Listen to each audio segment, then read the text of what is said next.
What's going on YouTube? Coach Isaac back again. We're doing an insane speed day today. Did a lot of my warm-ups before the camera turned on, so make sure you guys are taking your warm-ups very seriously. Getting that 40-yard dash down today, just becoming a better overall athlete. Starting the workout off with some abstract speed, working side to side, working that ankle flexion and extension in different positions, making sure that we can be strong in all different phases of running, especially on the field. Then getting into some linear top end speed, gonna get that 40-yard dash down. But without further ado, let's get into this YouTube video.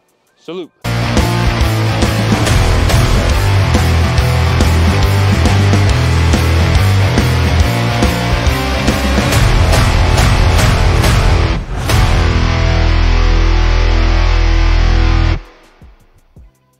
After my dynamic movement, getting into some pre-prep stuff, going high knees, power skips, bounds, pogos, toy soldiers, moving for 10 yards and then sprinting another 6 to 8 yards after that. If you can get 10, that's perfect. Starting off high knees.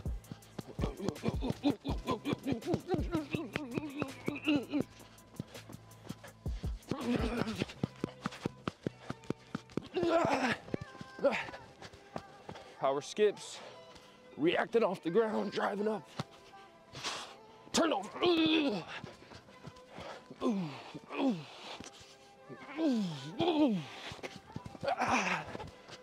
Don't mind these things, my ears. They're not earrings. Bozy sent me these. This isn't an advertisement, I guess maybe it is. They sent me these earbuds and they don't even go in your ear. So they look like earrings kind of, which I don't know, I don't love it, but they're pretty cool. So you can hear everything going on around you, but you can also hear music at the same time. Talk to your friend, hear music. They're not even out yet, so I don't know why they sent them to me, but check them out. Toy soldiers, like to get them going first. Turn over, hot here, pull, pull. Some of these reps, like you might have 3 reps programmed, you might have 5 reps programmed. If one of them doesn't feel right, especially in this pre-prep phase, like do it again. Like your body sometimes just doesn't work how you want it to, and just do it again. You have the opportunity to do it again. Do it again, get it right, so that you don't hurt yourself later when it matters. And toy soldiers are really a top end speed killer, because when you're running, that foot strikes, this is where it's striking. And this right here, that's where it's hitting the ground, boom. So you do toy soldiers, that's where you're getting. Mimicking that movement, pulling yourself forward. So when you're at top end speed, what's pulling you forward is just the top end of your toe hitting the ground, pushing you forward. So you're doing toy soldiers, pull yourself forward. My trainer always used to tell me, claw the ground forward, claw the ground forward. And that's really gonna work those glutes and those hamstrings and get you right. Let me do another set of those. Also, these are all gonna be 3 sets each after your dynamic movement pre-prep.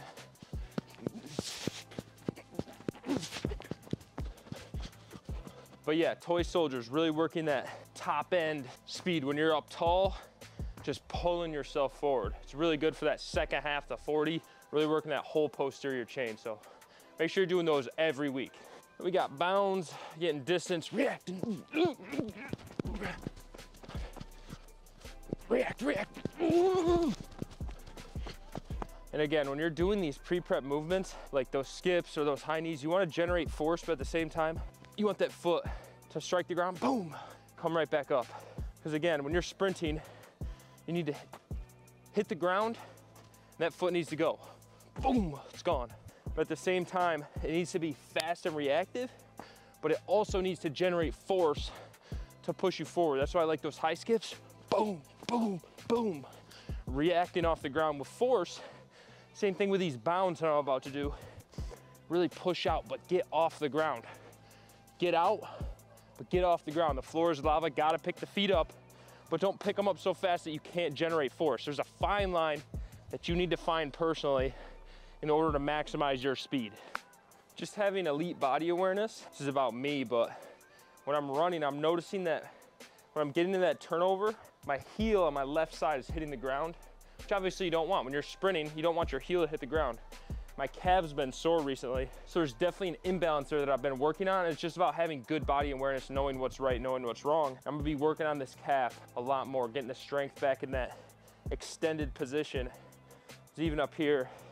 I can sit here all day on my right, but on my left, just feels unstable. And that's why I'm going to hit the ground and it's just giving out rather than firing right away, getting me that top end speed. Not a big deal, but it's about having body awareness and fixing that. Going normal pogos here. No arms. Reacting, getting up. React. Get height, get off the ground. Again, going 3 sets on everything here. To regular pogos. Now we're going side to side pogos. Just run a line for a reason today. Gonna be a little weird with the sprint at the end, but it's okay. Just make it work. Side to side, gaining ground. Working that ankle.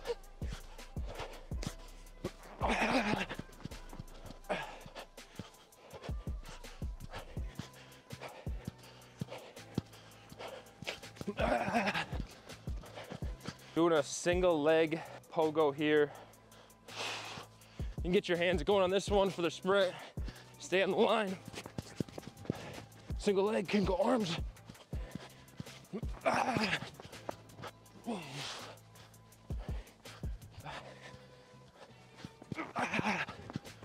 These single leg pogos are kind of like the direction of a broad jump. You don't want to just go out. You don't want to just go up. We'll get right in the middle there. Find that control all the way to here, 10 yards.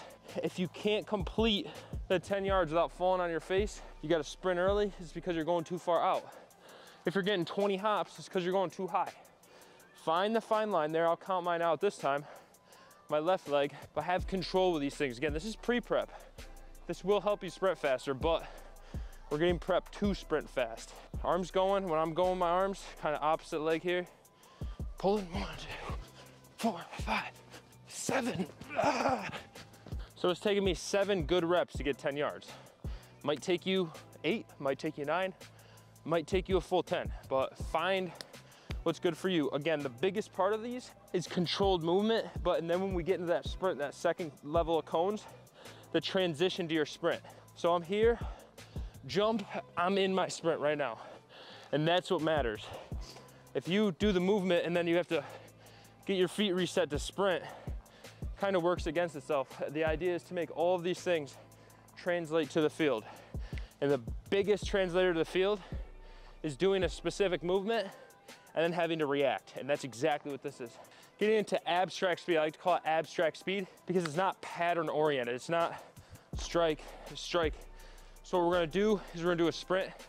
On the lacrosse, it's gonna be like a rainbow on the lacrosse line, sprinting full speed, bending that very large hoop. Then after that, we're gonna get into something I call umbrella sprinting. We sprint on a straight line, then bending out, sprint on a straight line, bending out. And then after that, we're gonna get into weaving sprints, or just running around here, working with speed through all of these, putting your body in uncomfortable situations. Then lastly, it's gonna be sprint into the hoop and then sprint again. And the biggest point of all this, guys, is it doesn't matter what position you play. If you're a quarterback and you have to roll out and you have to gain ground, you're bootlegging, this is what position your foot's gonna be in. This is the exact position it's gonna be in here and on all of these. If you're a running back making a cut and you gotta round it a little bit, if you're a linebacker coming downhill, running back's here, he goes out here, now I gotta round it, hit this gator roll. This is gonna put your ankle and your knees in a tough spot, but that's why it's important to train these now, because if you don't train them now, you're gonna get to season, you're gonna put yourself in a compromised state, I like to call it, doing these with your ankle. So I'm like this in season, I haven't been training this all off season, no matter what position I am. Next thing you know, I blow up my ankle, season's over, and like this is why it's important to do these things. Like this might not help you run a faster 40 at camp per se, but it will help you be a better player on the field. So this is abstract speed meant for all different positions. Without further ado, we're gonna get into these all 3 reps each. But don't get me wrong, at the end of this video, we will be running stuff that'll make your 40 better. So have patience. You wanna accelerate doing these, guys. Make sure you're warmed up for these things. That's why pre-prep is so important. All right, guys, getting into these umbrella sprints. Starting here, sprinting down, bending the inside of the cones here and the outside there. You're gonna see exactly how this works. Actually, I lied. Bending the outside of these cones all the way through. My fault. Just start 10-yard burst. You can't short step the burst, and then, you know, bend and finish.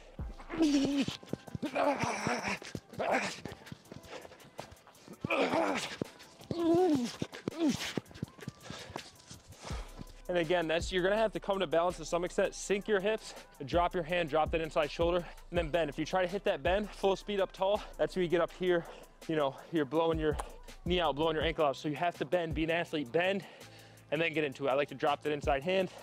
Again, great for all positions, doesn't really matter.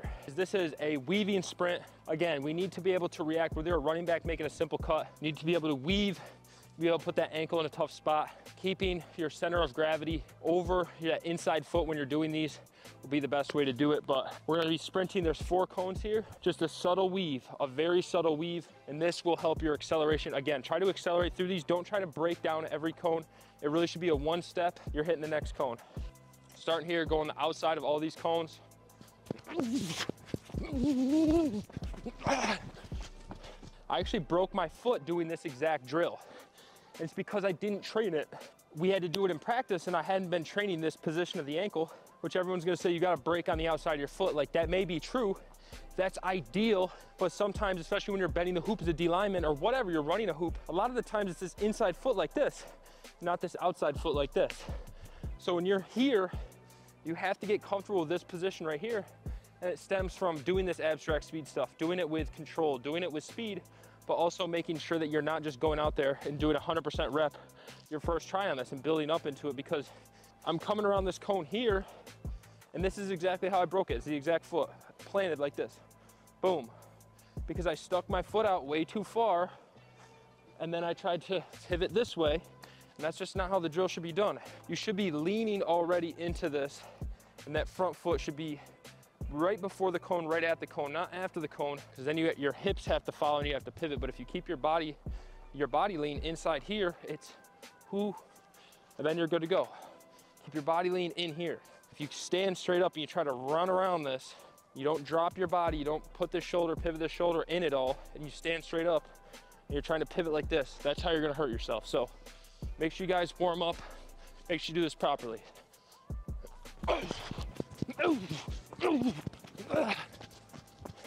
All right, next abstract speed we got is a hoop sprint. This is gonna require a lot of bend. You're accelerating all the way to that orange, bending the hoop, then accelerating out. Make sure you really get out with speed and authority. Here, bend. And just notice, guys, when I'm going around this hoop, I'm bending at the knees, the ankle, ripping my shoulder down.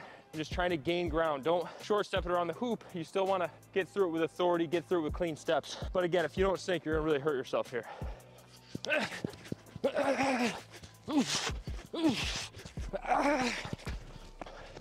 And really, this is a great drill for D-line, just working the bend. As D lineman, you have to be able to bend the hoop, but in reality, it's being an athlete. If you can do that, you're gonna be able to sprint on the field no matter what and avoid a lot of injuries, because that is a situation you get yourself in on the actual football field and you don't bend, you blow your knee out, blow your ankle out. Everyone's scared of that. So when you're doing these things, make sure you're taking them seriously. You have to bend, Great D-line drill, but great drill for every position on the field. Just be an athlete, don't limit yourself. If you limit yourself, that's how you get hurt. If you limit yourself, that's how you get stuck on the O-line. I know a lot of you guys are afraid of that, so make sure you do these things. So just like I promised you guys, we're gonna get into some top end speed stuff here.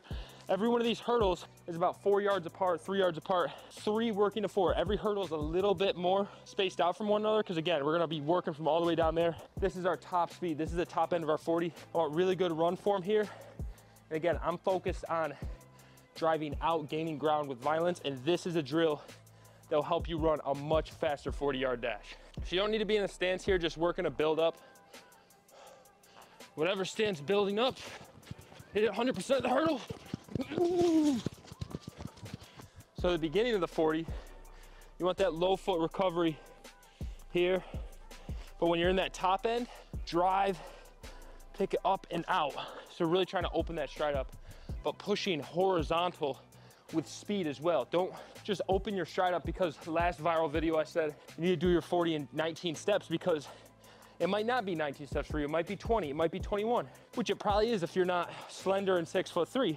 But if you focus on good run form and pushing horizontal with speed, I'm trying to get through these as fast as possible, and it's really forcing me to hit in the middle of these hurdles, which isn't easy. So do this at only top end. I got 6 hurdles laid out about 20 yards from the start. So you're building up to top end speed and then bursting up tall through these hurdles. And just noticing too, I feel like my last rep, I leaned a little too much going through the hurdles. So this time I'm gonna try to stay straight up and really project myself forward. Again, using those toy soldiers to really push you forward here. So build up, And it's gonna look a little weird, it's gonna look a little funky, but that's how you're gonna be gaining ground and really moving forward using your glutes, hamstrings, calves. And that's the ideal way to run your 40 in as little steps as possible, which is the key to running a faster 40.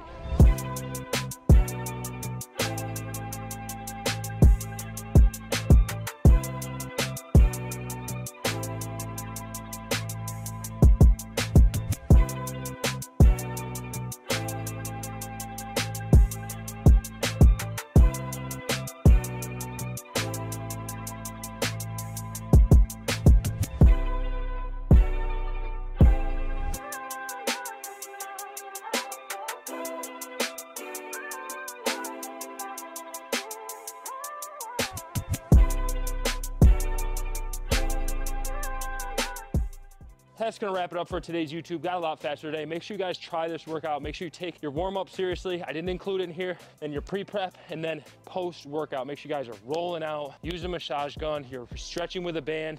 You're stretching in general. You're stretching every night. You're hydrating. You're drinking electrolytes. Shout out Dummy Sups electrolytes. Best ones you can get as an athlete. And also just make sure that you guys, you know, ice, heat. Just take this stuff seriously, guys. We're in this for the long term. You want to go D1, you got 5 years ahead of you, you got 6, 7 years ahead of you. If you have a debilitating injury next year, that ruins everything. And not saying you can't come back from that. I know a lot of you guys who are watching this probably have had debilitating injuries. You can, but it's going to throw you off track for a while. So it's better to prepare now and stay injury-free on the field this offseason versus going out there, not preparing and doing this. Make sure you guys check out a 5-star football package. I'm gonna link it below. It's got all this great stuff in you. You don't have to think. Best football programming on the market. I know this because of the reviews I've had. 155-star reviews, crazy results, increasing bench by 30 pounds in 3 weeks, 40 going down by 0.2 in 3 weeks. It's all proofs in the pudding. So any position, check it out below.